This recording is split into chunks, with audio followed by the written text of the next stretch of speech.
Think your wedding night was awkward? Try being 15, handed over to a stranger twice your age, while nobles wait outside your bedroom to make sure you bleed. Medieval princesses didn't get honeymoon suites or satin sheets, they got public scrutiny, political pressure, and pain disguised as duty.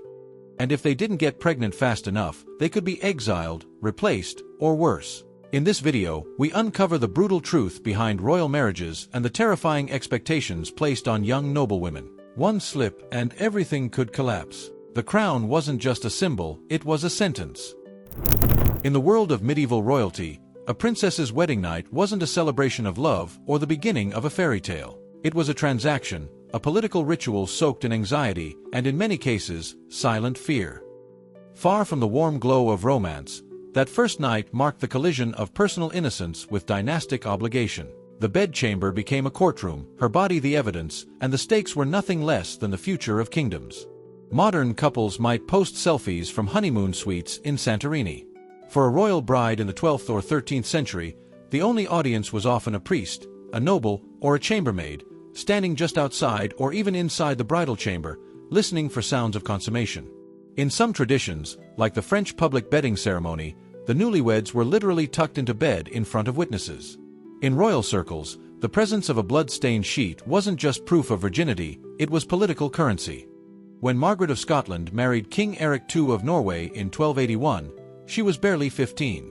Chronicles describe her being walked to bed by clergy and noblemen who stood by as the marriage was made real. The morning after, the sheets were inspected. No blood meant no confirmation. That could unravel alliances, trigger conflict, and humiliate entire dynasties. The female body, in this context, wasn't private, it was protocol. The pressure wasn't only about confirming virginity. It was about securing lineage. Royal bloodlines were everything. Without consummation, a marriage could be annulled, and annulments meant instability. When Isabella of Angoulême married King John of England, she was likely 12. The union was politically explosive, and though sources are silent on how that night went, the marriage produced children quickly, which likely spared her from public scrutiny. But not all brides were so fortunate. Consent had no place in medieval law. Girls were often married off before puberty and sent to live with their new husbands as soon as they were physically able to bear children. Medical understanding was crude at best. Pain, bleeding, and even trauma were dismissed as natural consequences. Some brides were coached by older women in what to expect, but most entered the bedchamber with nothing but vague warnings, religious fear, and a crushing sense of duty. What made it worse was that this act wasn't just personal, it was ceremonial. Entire treaties depended on its success. If the husband was disinterested or impotent, blame might still fall on the bride. She could be accused of witchcraft, frigidity, or even secret impurity. In some cases, this led to invasive examinations and humiliating public trials to determine who was truly at fault. One famous case occurred in the late 14th century when Blanche of Lancaster was rumored to have failed to conceive with her first husband.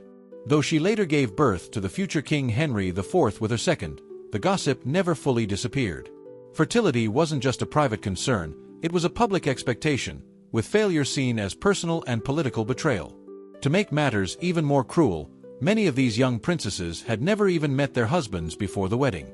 They arrived at court as strangers, unfamiliar with the customs, the language, and even the climate. Alone, often homesick, and thrust into a role with terrifying expectations, their first night symbolized not just physical surrender but total transformation. They were no longer daughters, they were assets. No longer girls, but symbols of diplomacy sealed in flesh. While modern women might dread an awkward honeymoon or a bad first date, medieval princesses had far more terrifying stakes. Their reputation, their family's honor, and their entire country's political standing could hinge on what happened under those royal sheets. There was no room for nerves, no tolerance for inexperience, and no compassion for fear. And as soon as the wedding night ended, a new pressure began. It wasn't enough to just consummate the marriage. The next step demanded visible, undeniable proof of fertility. No heir meant no peace. No pregnancy meant no power. And that expectation cast a long, cold shadow over everything that followed. By the time the bedding ceremony was over, a medieval princess had already surrendered her name, her homeland, and her freedom. But that was just the beginning. Her new life as a royal wife was ruled by scrutiny, silence, and a crushing expectation to produce heirs without delay. The first night may have marked the ritual passage into womanhood, but the true test of her value came in the weeks and months that followed, when every missed period became a whispered headline in courtly gossip. For elite women, childbearing wasn't just biological, it was political labor. Queens and princesses were expected to get pregnant quickly and often. In fact, between the ages of 13 and 30, many royal women spent more time pregnant or recovering from childbirth than not. Eleanor of Castile, wife of Edward I of England, gave birth to 16 children, most of whom did not survive infancy. The physical toll was immense, but the emotional burden of failing to provide a living male heir was even greater. And if the pregnancy didn't come, accusations could spiral out of control. It was rarely the husband's fault, even when it clearly was. Infertility was almost always blamed on the woman. Remedies ranged from the bizarre to the brutal. Some physicians prescribed diets heavy in warm foods or bizarre rituals involving crushed gemstones and animal parts. Others recommended religious penance or exorcism. The belief was that a woman's womb could be cursed, cold, or simply disobedient. It wasn't science, but it shaped real lives. As pressure mounted, some princesses turned to more desperate measures. There are recorded cases of medieval queens secretly seeking out herbalists and midwives for fertility potions, many of which were outright dangerous. One infamous potion included belladonna, which in high doses is toxic. These so-called cures often did more harm than good, but in a world where failure meant exile or annulment, risk was part of survival. And failure didn't just mean embarrassment. It could mean political erasure. Queens who failed to conceive were sometimes set aside entirely. One striking example is Joan of France, married to Louis XII. After years of childlessness, Louis had the marriage annulled on the grounds that he had been forced into it. Joan's body was blamed, but her removal served a clear political purpose, clearing the way for a new alliance. Her experience wasn't unique. Wombs were currency, and an empty one was worth nothing to the crown. Even when conception did occur, the struggle didn't end there. Pregnancy itself was dangerous. Prenatal care didn't exist in any form we'd recognize today. Superstition ruled. Women were told to avoid loud noises, bad dreams, or even gazing at ugly animals, for fear it would deform the baby. Miscarriage was common, and when it happened, women were expected to bear it in silence and get pregnant again as soon as possible. And still, the stakes kept rising. A single miscarriage could cast doubt on a woman's fertility forever. Multiple losses might be seen as a divine punishment or a sign of witchcraft. In one chilling case, Queen Anne of Bohemia suffered several stillbirths during her marriage to Richard II of England. Though she remained queen until her death, her inability to produce an heir haunted her reputation and left Richard's reign politically unstable. Even successful pregnancies weren't safe. Childbirth was the leading cause of death for medieval women of childbearing age. Hospitals were rare, midwives had no formal training, and infection was rampant. Queens died in childbed with tragic frequency. Jane Seymour, third wife of Henry VIII, gave birth to Edward VI and died of puerperal fever less than 2 weeks later. That was in the 16th century, hundreds of years after many of the princesses we're talking about. Earlier conditions were even worse. And yet, through all of this, royal women were expected to show grace, devotion, and unwavering loyalty. Their suffering wasn't private. Courtiers watched for signs of pregnancy. Servants tracked menstrual cycles. Rumors buzzed through halls faster than any physician's diagnosis. A single dropped handkerchief or change in appetite could launch weeks of speculation. The female body, in all its natural cycles, was treated as a public clock ticking loudly in the ears of kings, clergy, and diplomats. This wasn't just about personal survival. A queen's ability to produce children directly affected international politics. Marriages were forged between empires to secure alliances, claim territories, and end wars.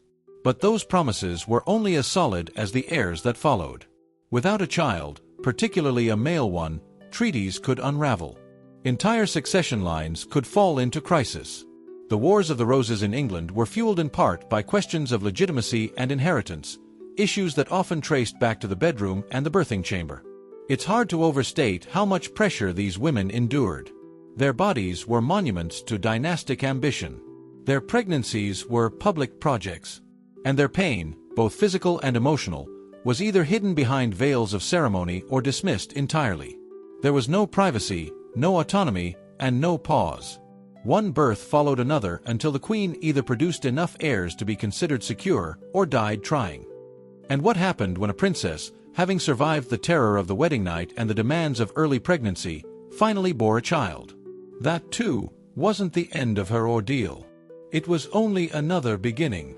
When a medieval princess finally delivered a child, especially a male heir, the relief didn't last long. In fact, it rarely lasted at all. The birth of a royal baby triggered an entirely new phase of scrutiny and pressure, one that made the wedding night and pregnancy seem like just a warm-up. Now she wasn't just a vessel for dynastic survival. She was a full-time political figure, a national symbol, and the subject of constant evaluation through the lens of her maternal performance. Infancy was the most dangerous period of a child's life, especially in the medieval era. 1 in 3 infants didn't survive past their first birthday, and even royal status couldn't change that. Princes and princesses born in gilded chambers still died from diarrhea, fever, or infections caught from the very midwives who helped bring them into the world. Breastfeeding was often handed off to wet nurses, who were selected based on superstition as much as biology. A sickly or unlucky nurse could doom a future king. For the mother, the pressure didn't ease once the child was born. She was expected to conceive again almost immediately. A healthy royal woman might spend over a decade in near-constant cycles of pregnancy, childbirth, and recovery. Marie of Brabant, wife of Philip III of France, gave birth to 4 children in just 6 years. That was considered normal. What was not normal, however, was any failure to produce sons. Daughters were politically useful in marriage, but a lack of male heirs made queens expendable. The line between triumph and disgrace was razor-thin. If the baby died, the mother's failure was whispered in the corridors. If she survived but the child did not, speculation turned against her womb, her behavior during pregnancy, her diet, or even her moral purity. Everything was a potential cause, and rarely was the blame directed elsewhere. As one chronicler once wrote of a queen who lost multiple children, God had closed her womb. That was the medieval version of saying, "It's your fault." This relentless cycle of pressure also isolated royal women from any sense of personal identity. A princess who once read poetry or learned languages now found her life reduced to being a mother and, sometimes, a scapegoat. And should she fall short, she was replaceable. Catherine of Valois, who married Henry V of England, gave birth to the future Henry VI. That should have secured her place.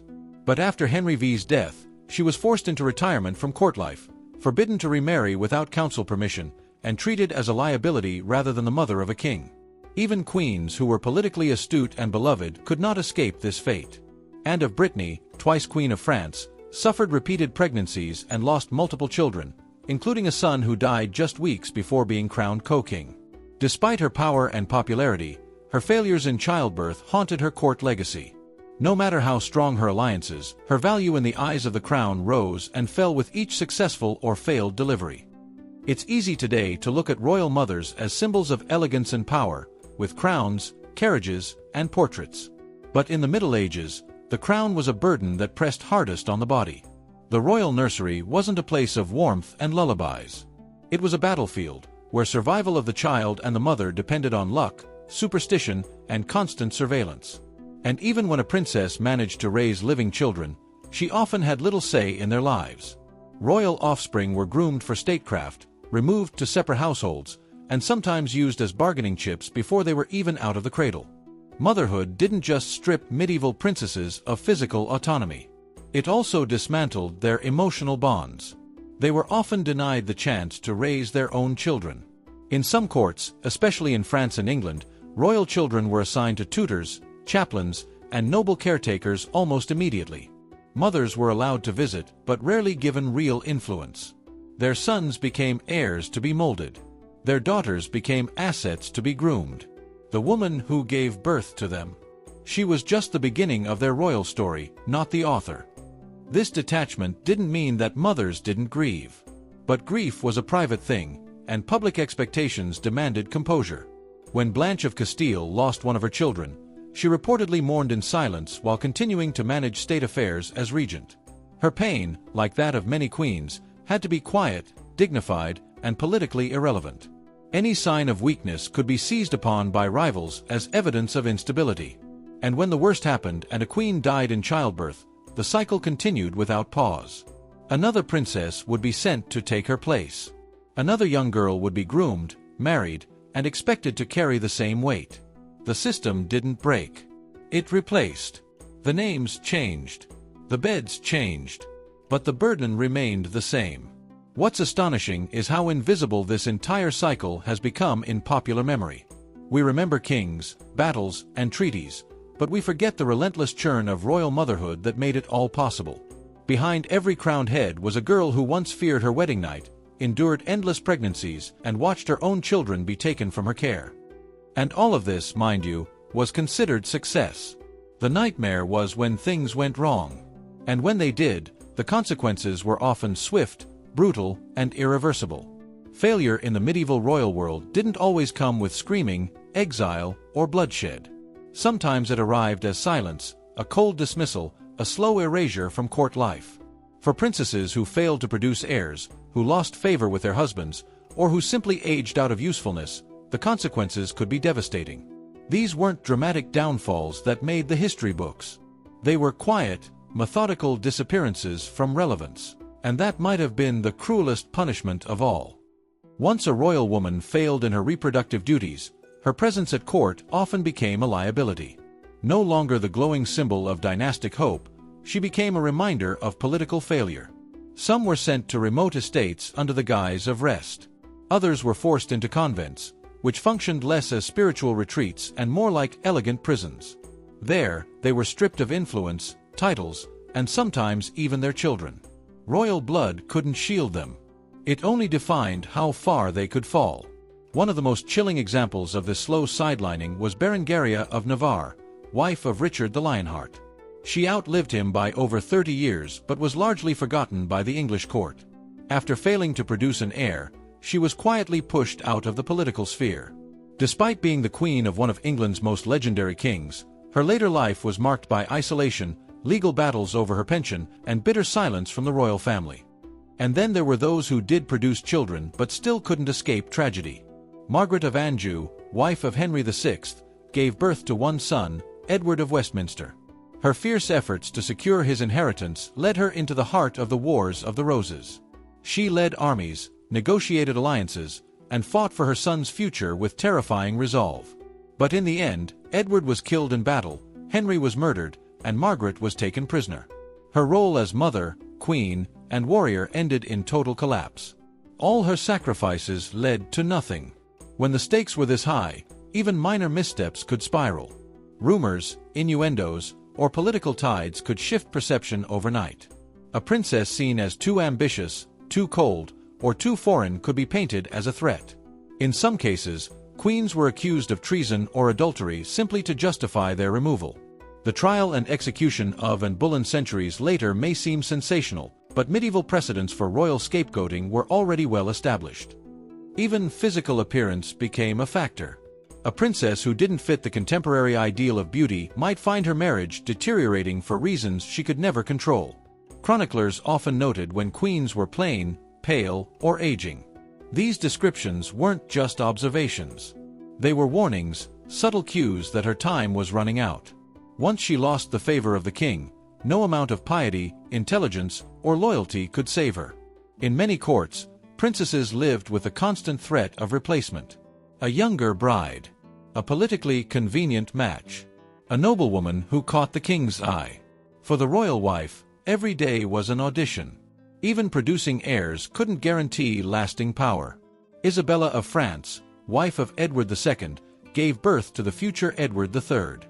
But after years of neglect and humiliation by her husband, she led a rebellion against him.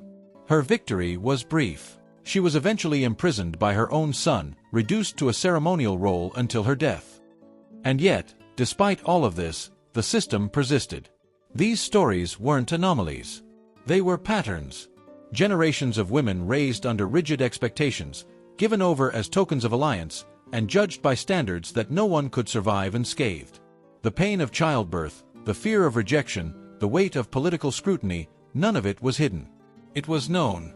And still, the next princess stepped forward. Why? Because she had no choice. The royal daughters of medieval Europe weren't raised with dreams. They were raised with duty. From the moment they could walk, they were taught to be still, to obey, to carry their family's hopes in their bodies. Education centered on religion, obedience, and preparation for marriage. Their value was always tethered to their future husband. Their lives weren't their own. Even those few who rose to positions of power carried scars from these roles. Eleanor of Aquitaine ruled lands, led armies, and helped shape Europe's political map. But she also endured 2 marriages, bore 10 children, and spent years imprisoned by her second husband.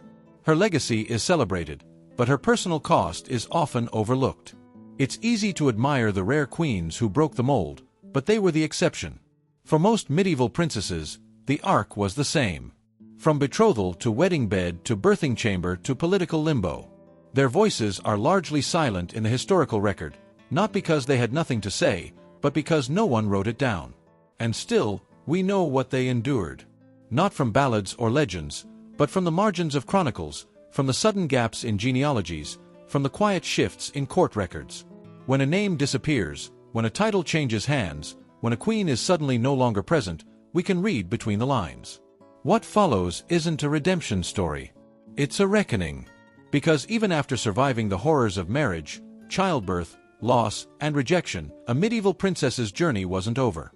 Survival in the medieval royal world didn't mean peace. It meant adaptation. For the rare princess who endured her first night, her pregnancies, the loss of children, and the dangers of court politics, what came next was a life spent negotiating her own relevance. With youth behind her and her biological role often fulfilled, she was forced into a new position, one that offered neither protection nor purpose. The stakes didn't disappear. They simply changed shape. Older queens were often expected to fade quietly. They became relics of dynastic history, kept around for ceremonial occasions or sent away to estates where their presence wouldn't complicate court politics. Even their influence as mothers diminished over time.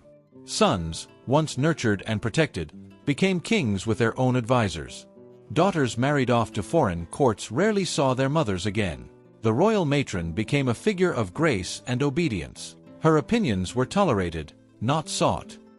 But not every woman accepted this fate. Some turned their marginalization into maneuvering space. They used their networks, their experience, and their deep understanding of dynastic politics to shape the world from behind veils and chapel doors. Philippa of Hainaut, wife of Edward III, was one such queen. Though never formally a ruler, she advised her husband, influenced military campaigns, and became a beloved figure for her generosity and intelligence. Yet even she was largely forgotten in the centuries that followed, her political deftness buried under the exploits of her husband and sons. The truth is, very few of these women left legacies on their own terms. Most of what we know about them was filtered through the writings of men, clerics, ambassadors, or hostile chroniclers, who measured their worth in childbirths and treaties. And still, through these records, we catch glimpses of something more. A note of defiance. A decision quietly made. A piece of property gifted to a daughter, not a son. A refusal to step aside. These are the echoes of women who understood their role and still tried to stretch it. There's an undeniable resilience in these lives. Not in grand battles or sweeping reforms, but in endurance. In the quiet, everyday resistance of surviving a system that reduced them to parts. The courage to keep walking into uncertainty, to mother children they might lose, to stand beside men who used them for power, and to carry on anyway. In today's world, the phrase royal wedding evokes glamour, gowns, and fairy tale endings. But the truth, at least for medieval princesses, was far darker. Behind every jeweled crown was a young woman who had no choice. Behind every alliance was a girl taught that pain was duty. Behind every heir was a mother who risked everything to deliver him. And yet, they persisted. Through silence, through exile, through childbirth, widowhood, and abandonment. Their names are barely remembered, their faces long faded from portraits and coins, but their stories shaped Europe. They were the scaffolding behind every throne, the foundation of every dynasty. They bore the future in bodies no one ever asked if they wanted to give. This is not a story of romance, it's a story of survival. Today, we celebrate independence, choice, and love as the foundation of marriage. But for medieval princesses, none of that applied. Their bodies were contracts, their pain was protocol, and their silence was expected. It's easy to romanticize the past with castles and crowns, but behind every glittering facade was a girl raised to obey, marry, and endure. So how far have we really come? Should we admire their strength, or question the system that demanded it? Let us know in the comments what shocked you most about medieval royal marriages. And if you want more raw, unfiltered truths about the Middle Ages, hit subscribe and ring that bell. There's plenty more history they never taught you in school.